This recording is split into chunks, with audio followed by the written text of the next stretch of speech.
नमस्कार दोस्तों। आज से हम एनसीईआरटी की सीरीज की शुरुआत करने वाले हैं।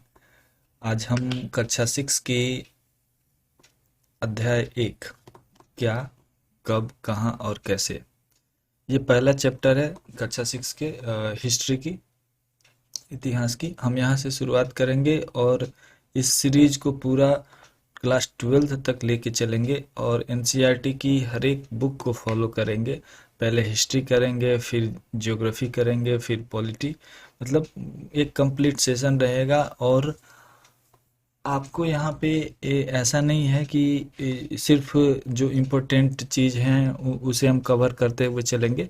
हम कंप्लीट कवर करेंगे, एक एक लाइन पढ़ेंगे और एक कंप्लीट तैयारी करते हुए आगे चलेंगे, ताकि कक्षा 6वीं की भी कोई विद्यार्थी पढ़ने आता है तो उसे भी कोई दिक्कत ना हो, कोई प्रॉब्लम ना हो। इसलिए हम एक एक पॉइंट, एक एक बिंदु को लेके आगे बढ़ेंगे।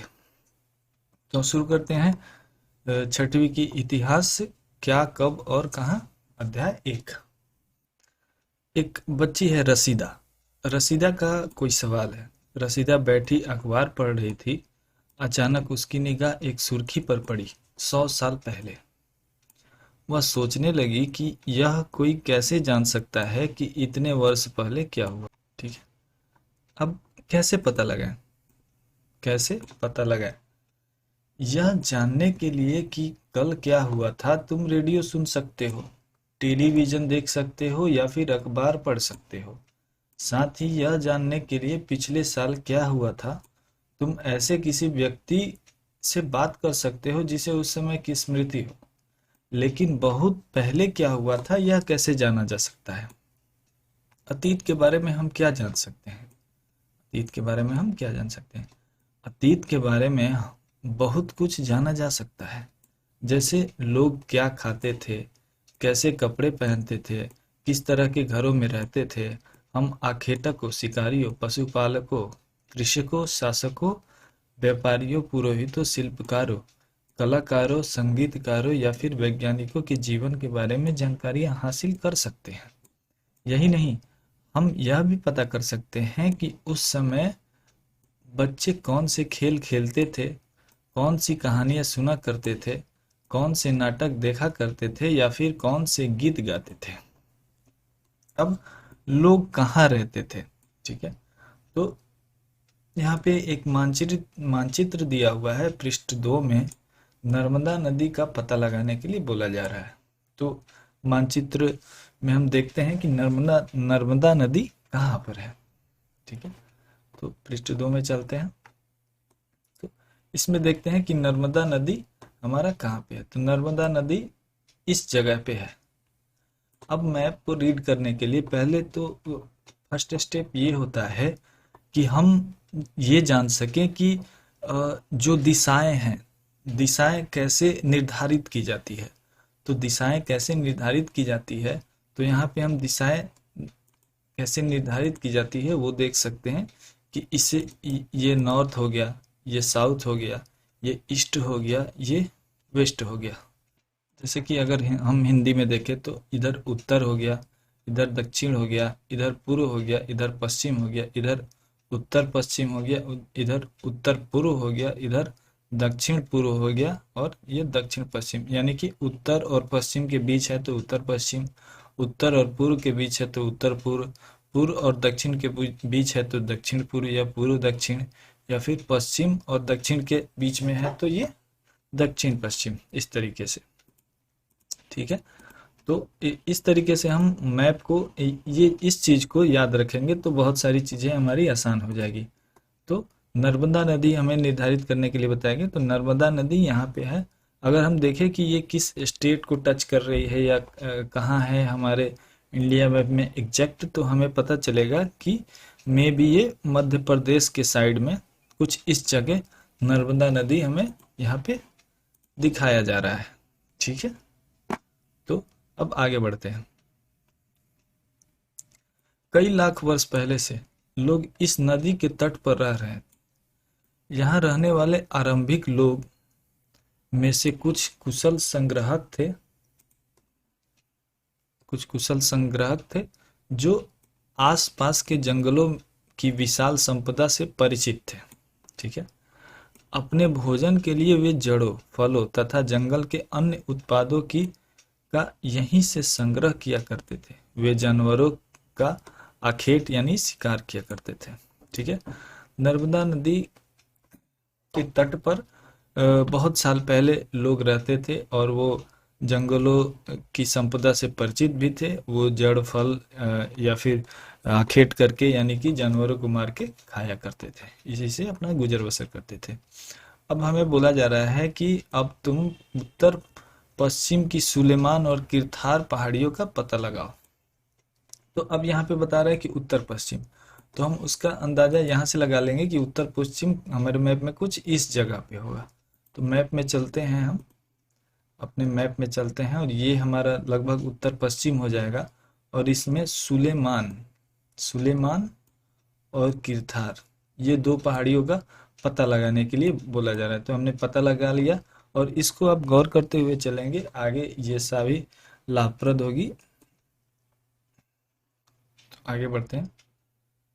इस क्षेत्र में कुछ ऐसे स्थान हैं जहां लगभग 8000 वर्ष पूर्व स्त्री पुरुषों ने सबसे पहले गेहूं तथा जौ फसलों का उत्पादन आरंभ किया।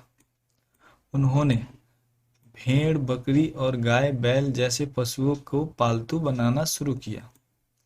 ये लोग गांवों में रहते थे। ठीक है।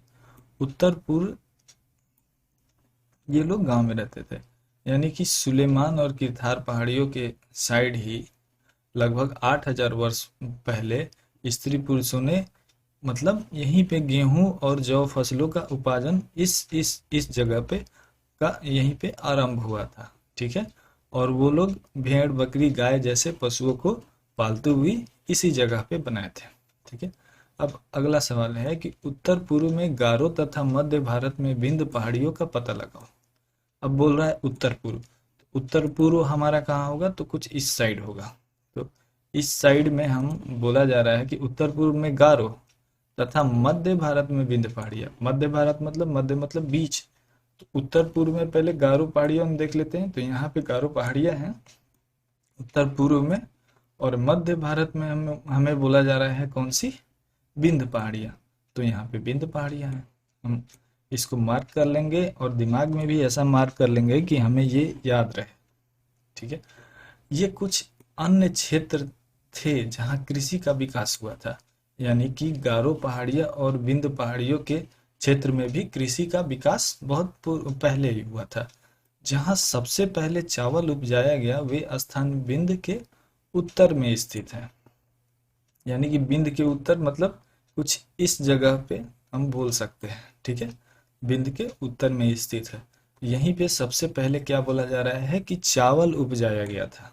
ठीक है। तो इस चीज को हम ध्यान रखेंगे। आगे बढ़ते हैं पेज नंबर 3 में। मानचित्र पर सिंधु तथा इसकी सहायक नदियों का पता लगाने का प्रयास करो।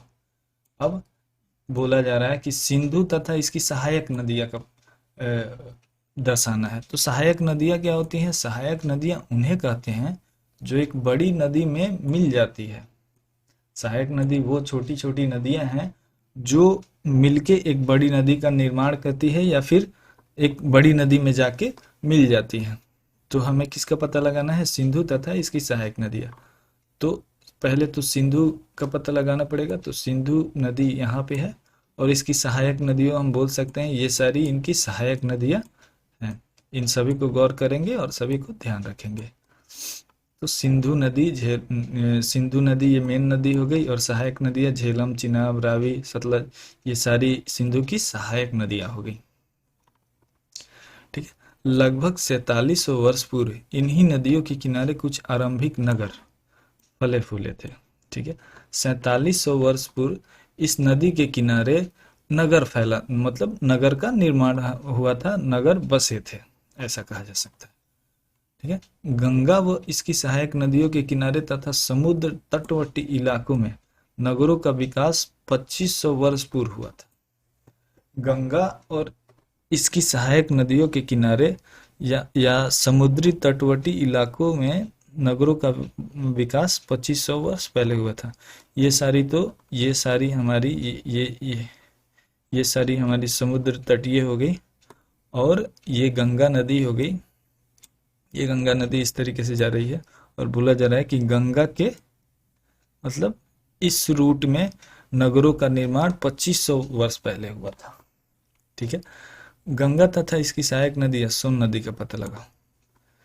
तो गंगा एक तो नदी हमने मार्क कर लिया है कि गंगा नदी यहाँ पे है, और इसकी एक सहायक नदी सोन नदी का पता लगाने के लिए बोला जा रहा है। तो सोन नदी हमारा यहाँ पे है। ठीक है।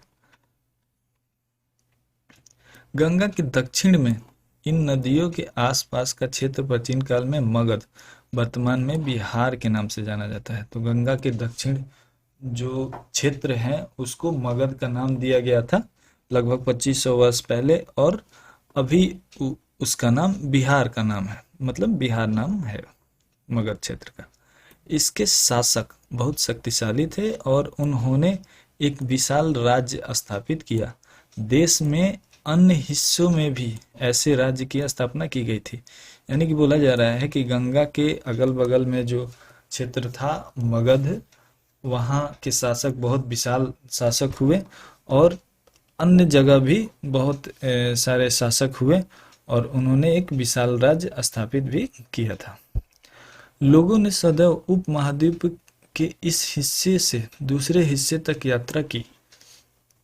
यानी कि हमारे इस इंडिया से लेके लोग बहुत जगह यात्राएं भी किया करते थे। कभी कभी हिमालय जैसे ऊंचे पर्वतों, पहाड़ियों, रेगिस्तान, नदियों तथा समुद्रों के कारण यात्रा जोखिम भरी होती थी, क्योंकि जैसा कि हम अपने मैप में देखें तो इधर हमारा सागर हो गया, इधर सागर हो गया, फिर इधर ये सारी इधर के क्षेत्र में सारी पहाड़ियाँ आ जाती हैं। तो मतलब कि थोड़ा सा मुश्किल हो जाता था अगर इधर से हम कहीं यात्रा वगैरह करते थे, तो पहाड़ियों को पार करना पड़ता था, सागर को पार करना पड़ता था, तो थोड़ा मुश्किलें आती थी। फिर भी ये यात्रा उनके लिए असंभव नहीं था। अतः कभी लोग काम की तलाश में तो कभी प्राकृतिक आपदाओं के कारण एक स्थान से दूसरे स्थान जाया करते थे। कभी कभी सेनाएं दूसरे क्षेत्रों पर विजय हासिल करने के लिए जाती थी। इसके अतिरिक्त व्यापारी कभी काफिले में तो कभी जहाजों में अपने साथ मूल्यवान वस्तुएं लेकर एक स्थान से दूसरे स्थान जाते रहते थे। धार्मिक गुरु लोगों को शिक्षा और सलाह देते हुए एक गांव से दूसरे गांव तथा एक कस्बे से दूसरे कस्बे जाया करते थे। कुछ लोग नए और रोचक स्थान को खोजने की चाह में उत्सुकतावश भी यात्रा किया करते थे। इन सभी यात्राओं से लोगों को एक दूसरे के विचार को जानने में का अवसर मिलता था। यानी कि लोग तरह तरह कारणों से एक जगह से दूसरे जगह जाते थे। जिनका साम्राज्य था वो सेनाओं के साथ आक्रमण करने के लिए एक जगह से दूसरे जगह जाते थे। कुछ लोग घूमने के दृष्टिकोण से जाते थे, तो कुछ लोग अपने व्यापार के लिए एक जगह से दूसरे जगह तक जाया करते थे। आज लोग यात्राएं क्यों करते हैं? उस समय तो यात्राएं इस कारण से लोग करते थे, आज यात्राएं क्यों करते हैं? तो एक बार फिर से मानचित्र एक को देखो। पहाड़ियां, पर्वत और समुद्र इस उपमहाद्वीप की प्राकृतिक सीमा का निर्माण करते हैं। ये हमने देख लिया है कि नीचे में समुद्र है, ऊपर में पहाड़ियां हैं। ये सारी मिलके हमारे महाद्वीप का, उपमहाद्वीप का निर्माण करती हैं। हालांकि लोगों के लिए इन सीमाओं को पार करना आसान नहीं था। जिन्होंने ऐसा चाहा वे ऐसा कर सके।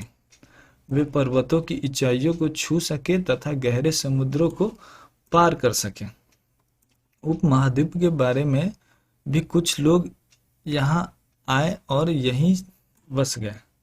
यानी कि कुछ लोग बाहर से भी आए और हमारे उपमहाद्वीप में, हमारे इंडिया में आके बस गए, मतलब परमानेंट यहीं पे रहने लगे।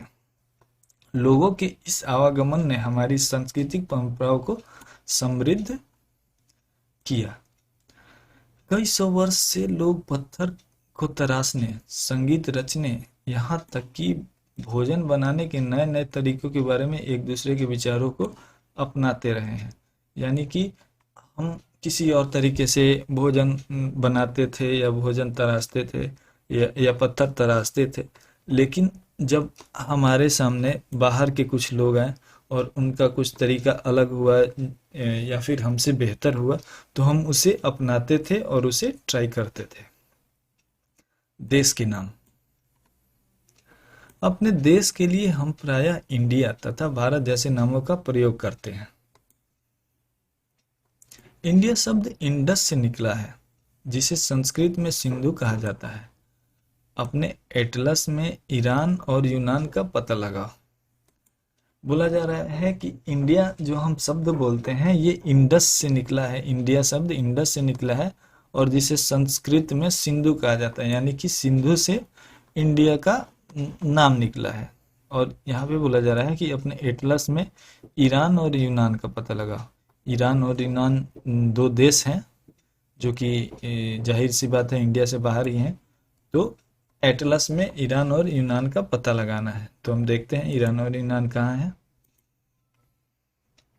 ईरान, ये रहा ईरान, ये हमारा भारत रहा, ये भारत रहा, इस जगह पे भारत रहा और ये जगह जो है रेड कलर में, इसे ईरान कहा गया।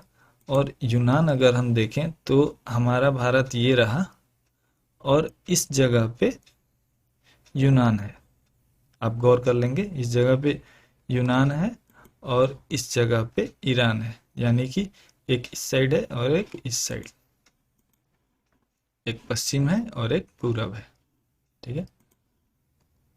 लगभग 2500 वर्ष पूर्व उत्तर पश्चिम की ओर से आने वाले ईरानियों और यूनानियों ने सिंध को हिंदोस अथवा इंडोस और इस नदी के पूर्व में स्थित भूमि प्रदेश को इंडिया कहा। यूनानियों और ईरानियों ने ही हमें नाम दिया हिंदोस का या फिर इंदोस का।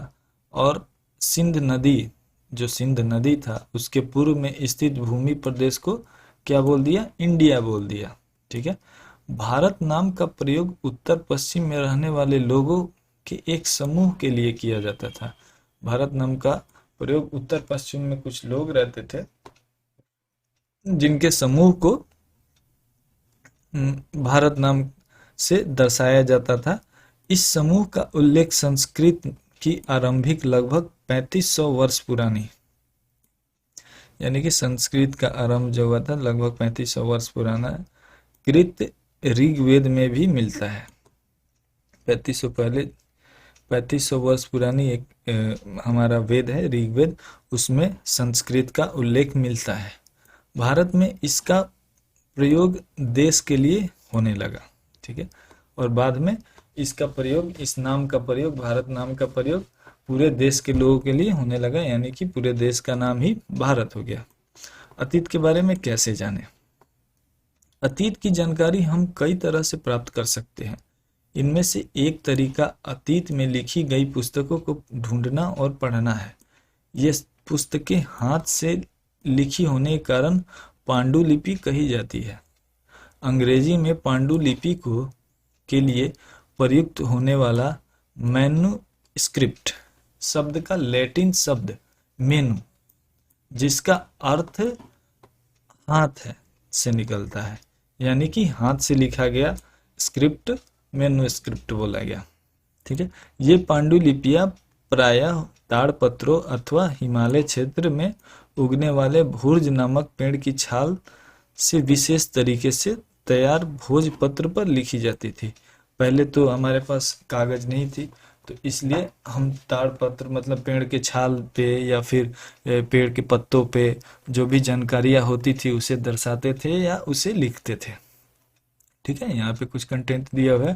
ताड़पत्रों से बनी पांडुलिपि का एक पृष्ठ। यह पांडुलिपि लगभग 1000 वर्ष पहले लिखी गई थी। किताब बनाने के लिए ताड़ के पत्तों को काटकर उनके अलग अलग हिस्से को एक साथ बांध दिया जाता था। भुज पेड़ की छाल से बनी ऐसी ही एक पांडुलिपि को तुम यहाँ देख सकते हो। ये भुज पेड़ की छाल से बनी एक पांडुलिपि है जो कि यहाँ पे दर्शाया गया है, दिखाया गया है। ठीक है। ये चीज है। ठीक है। नेक्स्ट पेज पे चलते हैं। इतने वर्षों में इनमें से कई पांडुलिपियों को कीड़ा खा गया तथा कुछ नष्ट कर दी गई। कई सारी ऐसी पांडुलिपियां हैं जो सड़ गई, गल गई या फिर नष्ट हो गई, या फिर कुछ पांडुलिपियों को खुद ब खुद मतलब किसी शासक ने ही खत्म कर दिया, जला दिया, या फिर कुछ इस तरीके से वो नष्ट हो गई। लेकिन अभी भी कुछ हमारे पास अवेलेबल है। फिर भी ऐसी कई पांडुलिपियां आज भी उपलब्ध हैं। प्रायः ये पांडुलिपियां मंदिरों और विहारों में प्राप्त होती है। इन पुस्तकों में धार्मिक मान्यताओं व व्यवहारों, राजाओं के जीवन, औषधियों तथा विज्ञान आदि सभी प्रकार के विशेष विषयों की चर्चा मिलती है। इसके अतिरिक्त हमारे यहाँ महाकाव्य, कविताएं तथा नाटक भी हैं। इनमें से कई संस्कृत में लिखे हुए मिलते हैं, जबकि अन्य प्राकृत और तमिल में है। प्राकृत भाषा का प्रयोग आम लोग करते थे। हम अभिलेखों का भी अध्ययन कर सकते हैं। ऐसे लेख पत्थरों अथवा धातु जैसे अपेक्षाकृत कठोर सतहों पर उत्कीर्ण किए गए मिलते हैं। कभी कभी शासक अथवा अन्य लोग अपने आदेशियों को इस तरह उत्कीर्ण करवाते थे ताकि लोग उन्हें देख सके, पढ़ सके तथा उनका पालन कर सके। कुछ अन्य प्रकार के अभिलेख भी मिलते हैं जिनमें राजाओं तथा रानियां सहित अन्य स्त्री पुरुषों ने भी अपने कार्यों के विवरण उत्कीर्ण करवाए हैं। उदाहरण के लिए प्रायः शासक लड़ाइयों में अर्जित विजयों का लेखा जोखा रखा करते थे। अब बोला जा रहा है कि इस तरीके के अभिलेख, इस तरीके के जो ये जो लिखे गए हैं, इस तरीके के अभिलेख राजाओं द्वारा, ज़्यादातर राजाओं द्वारा लिखाए जाते थे। जैसे कि उन्होंने कोई लड़ाई लड़ी और उसे जीत गया, तो इस तरीके से उन्होंने लिखा दिया कि हाँ, हमने ये लड़ाई लड़ी थी, हम ये जीत चुके हैं और हमारा ये देश के लिए अपना शहादत रहा, या फिर कुछ भी जो भी घटनाएं थी वो इस तरीके से उत्कीर्ण करा देते थे, या फिर जो भी नए नियम होते थे इस तरीके से वो लोग लिखा दिया करते थे, ताकि सभी की नज़र में चला जाए और सभी जान सके कि राजा का क्या अगला नियम है या क्या अगला कदम है। क्या तुम बता सकते हो कि कठोर सतह पर लेख लिखवाने का क्या लाभ था? ऐसा करवाने में क्या क्या कठिनाई आती थी? कठोर सतह पर लेख इसलिए लिखाए जाते होंगे ताकि कठोर सतह होगी तो ज़्यादा दिन तक ये लेख लोगों को सामने रहेगी, गलेगा नहीं। ये इन सारे कारणों से कठोर सतहों पे लेख लिखाए जाते होंगे। या फिर ऐसा करवाने में कठिनाइयाँ ये आती होंगी कि उस समय हमारे पास आधुनिक हथियार नहीं होंगे, या फिर आधुनिक औजार नहीं होंगे, तो उस समय इस कठोर सतह को काटना, लिखना, इस पे थोड़ा सा मुश्किल रहता होगा। ठीक है। इसके अतिरिक्त अन्य कई वस्तुएं अतीत में बनी और प्रयोग में लाई जाती थी। ऐसी वस्तुओं का अध्ययन करने वाला व्यक्ति पुरातत्वविद कहलाता है। यानी कि ऐसी वस्तुओं का अध्ययन जो करता है उसे पुरातत्वविद कहते हैं। अब कोई तो अध्ययन करता होगा तब इसके बारे में हमें जानकारी प्राप्त हो रही है, तो उस टीम को, उस अध्ययन करने वालों को पुरातत्वविद कहते हैं। पुरातत्वविद पत्थरों और ईंट से बनी इमारतों के अवशेष, चित्रों तथा मूर्तियों का अध्ययन करते हैं। वे औजारों, हथियारों, बर्तनों, आभूषणों तथा सिक्कों की प्राप्ति के लिए छानबीन तथा खुदाई भी करते हैं। इनमें से कुछ वस्तुएं पत्थर, पक्की मिट्टी तथा कुछ धातु से बनी हो सकती है। ऐसे तत्व कठोर तथा जल्द नष्ट न होने वाले होते हैं। पुरातत्वविद जानवरों, चिड़ियों तथा मछलियों की हड्डियों भी ढूंढते हैं। इससे उन्हें यह जानने में भी मदद मिलती है कि अतीत में लोग क्या खाते थे। वनस्पति के अवशेष बहुत मुश्किल से बच पाते हैं। यदि अन्न के दाने अथवा लकड़ी के टुकड़े जल जाते हैं तो वे जले हुए रूप में बचे रहते हैं। यानी कि बोला जा रहा है कि वनस्पति के अवशेष बहुत मुश्किल से मिलते हैं, क्योंकि वनस्पतियाँ यानी कि सब्जियाँ, फल फूल, ये सारी चीज़ें तो बहुत जल्दी गल के नष्ट हो जाती है। लेकिन अगर जलने के बाद वो उनका आसानी से प्राप्त हो सकता है। ठीक है। क्या पुरातत्वविदों को बहुधा कपड़ों अवशेष मिले होंगे, कुछ कपड़ों का अवशेष जरूर मिला होगा। पांडुलिपियों, अभिलेखों तथा पुरातत्व के से ज्ञात जानकारियों के लिए इतिहासकार प्रायः स्रोत शब्द का प्रयोग करते हैं। इतिहासकार उन्हें कहते हैं जो अतीत का अध्ययन करते हैं। स्रोत से प्राप्त होते ही अतीत के बारे में पढ़ना बहुत रोचक हो जाता है, क्योंकि इन स्रोतों की सहायता से हम धीरे धीरे अतीत का पुनर्निर्माण करते जाते हैं।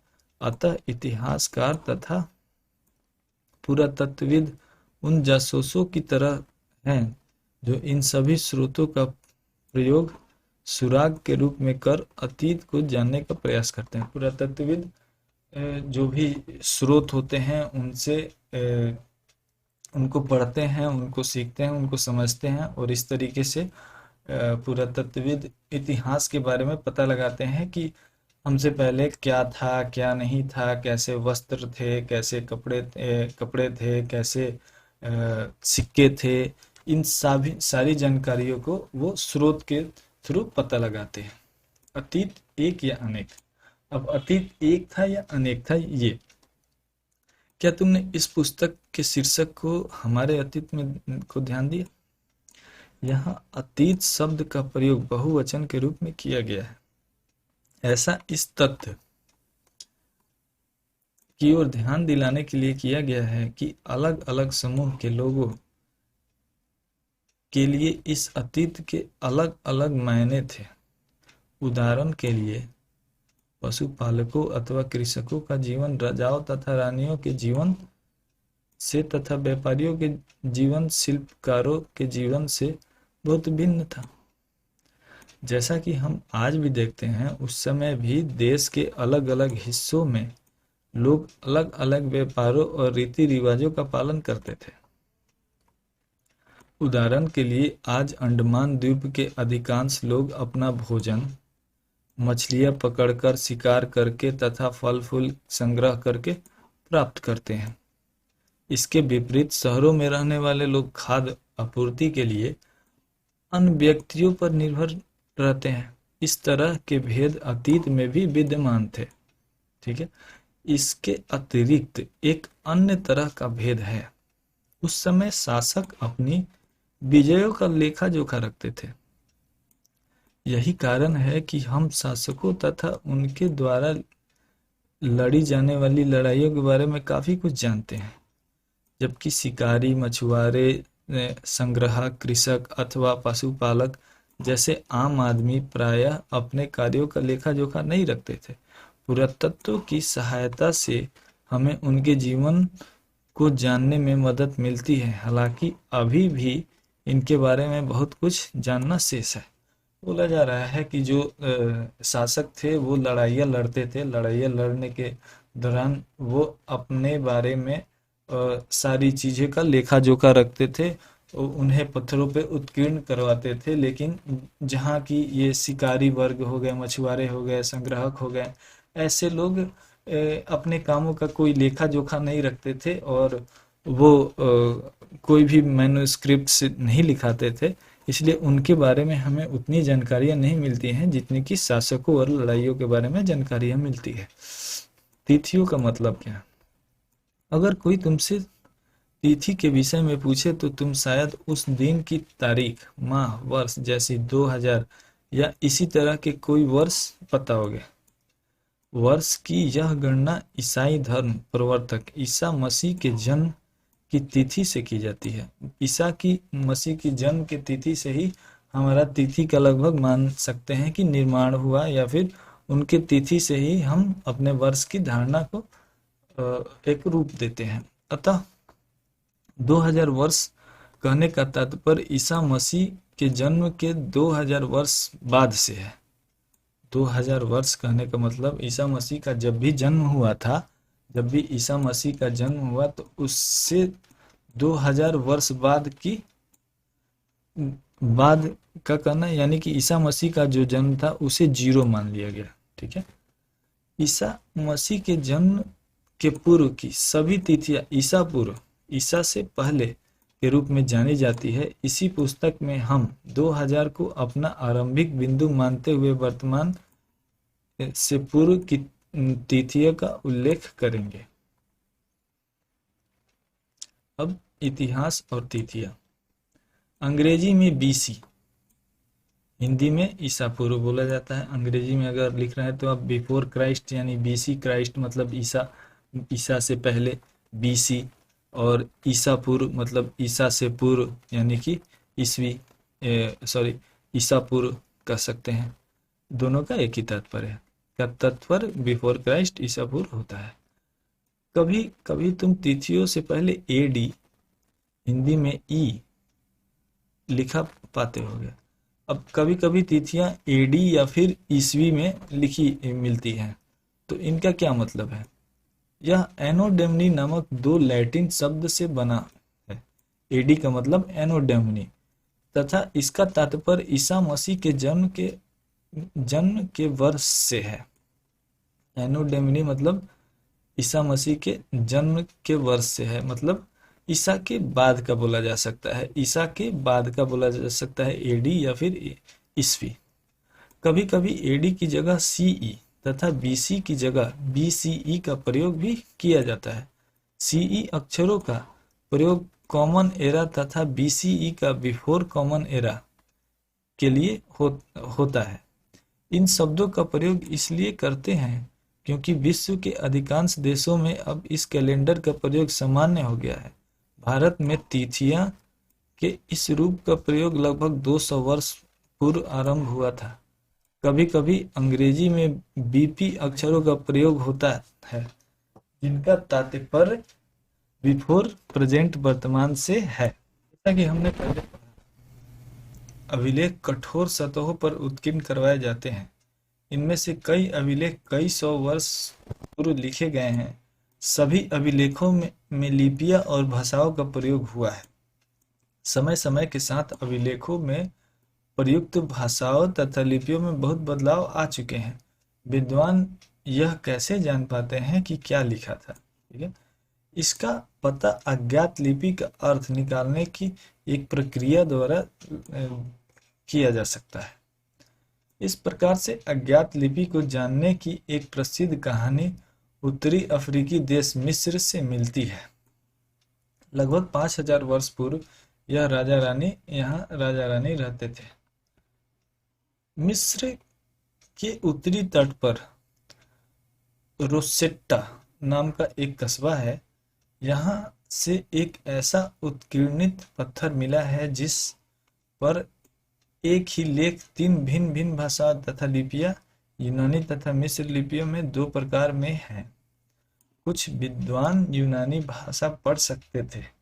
उन्होंने बताया कि यह राजाएं तथा रानियों के नाम एक छोटे से फ्रेम में दिखाए गए हैं। इसे करतूस कहा जाता है। इसके बाद विद्वानों ने यूनानी तथा मिस्र संकेतों के अगल बगल रखते हुए मिस्र अक्षरों की समानार्थक ध्वनियों की पहचान की। जैसे कि तुम देख सकते हो कि यहाँ एल अक्षर के लिए शेर का, ए अक्षर के लिए चिड़िया का चित्र बने हैं।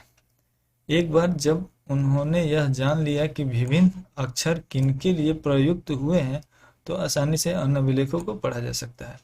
अब क्या हुआ कि जो भी लिपियां पुराने ज़माने में लिखी गई थी, तो उन्हें पढ़ा नहीं जा सकता था, क्योंकि ना वो ABCD के फॉर्म में थे, ना वो क ख ग के फॉर्म में थे।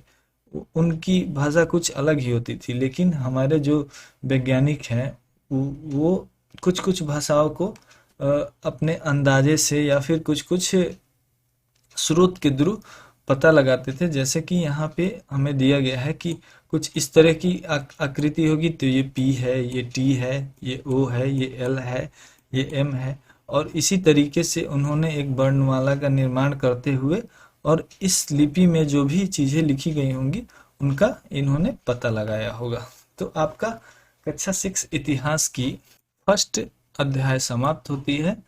अब इनमें कुछ क्वेश्चंस भी हैं जिन्हें आप खुद से करेंगे। इनमें कुछ क्वेश्चंस हैं जो आप खुद से अपने अपने तरीके से इन्हें देखेंगे और करेंगे। ठीक है, मैं इसका पीडीएफ आपके यूट्यूब पे ही डिस्क्रिप्शन में डाल दूंगा। वहाँ इंस्टाग्राम, टेलीग्राम और एप्लीकेशन की लिंक दी गई है, आप वहाँ से ज़रूर इन सभी चीज़ों को ज्वाइन कर ले। धन्यवाद, मिलते हैं चैप्टर 2 में।